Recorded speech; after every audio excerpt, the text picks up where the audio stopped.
Hey everyone, my name is DiagnoseDan, and today we're taking a closer look at a transmission many of you will have come across in the workshop, the DCT250. You'll find this gearbox in many models like the Clio, Captur, Megane and Scenic. On paper, it's a clever solution, a compact 6-speed dual clutch transmission with fast gear changes and good efficiency. But in practice, we see some recurring electronic issues, especially fault codes P1743 and P1744.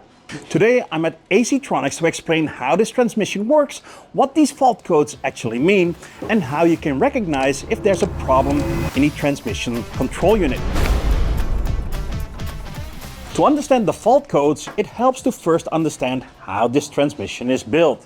The DTC250 is a dual clutch transmission with dry clutches. That means there's no oil cooling for the clutches themselves, so everything depends heavily on accurate electronic control. Inside the gearbox there are two input shafts. One clutch handles the odd gears, the other clutch takes care of the even gears, including the reverse. While one gear is driving the car, the next gear is already selected on the other shaft.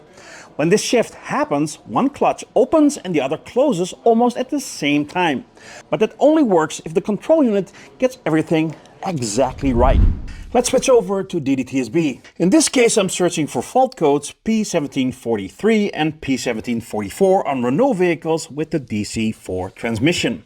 According to the bulletin, vehicles may come in with complaints like no drive engagement, delayed response when selecting drive or reverse, or the gearbox suddenly going into limp mode. In some situations, the transmission refuses to engage in any gear at all, especially when the vehicle is warm.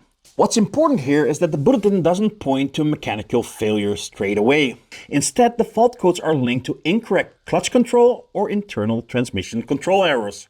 And that brings us back to the TCU.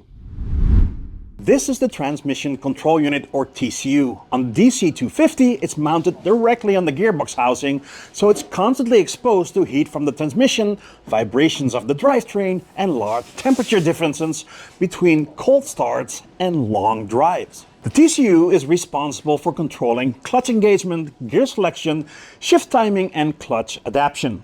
If the TCU loses control, the whole system starts to misbehave. Another thing that becomes very clear when you look at the DiagnoseDanTSB data is that P1743 and P1744 almost never appear on their own. In real workshop situations, these codes are often accompanied by a range of other transmission-related fault codes. These may point to clutch position errors, gear selection problems, or other internal faults.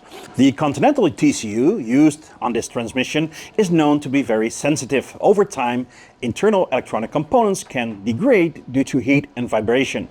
When that happens, the TCU can no longer accurately control the clutch pressure or gear selection.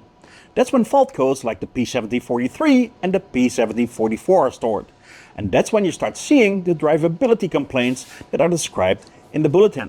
So what's the correct approach when you're faced with these faults? ACTRONICS specializes in remanufacturing transmission control units, like this Continental TCU. Each unit is fully tested, disassembled and rebuilt. Every remanufactured TCU comes with a 2-year warranty. So if you're working on a vehicle with a DC4 transmission and you're dealing with fault codes like the P1743 and the P1744, take a step back and look at the bigger picture. Use DiagnoseDanTSB to confirm the pattern, understand how the system works, and if the diagnosis points to the TCU, consider having it professionally remanufactured by ACTRONICS. That way you fix the problem properly and avoid comebacks. So once again, ACTRONICS and DiagnoseDan, fix it again. Thanks for watching and see you in the next video.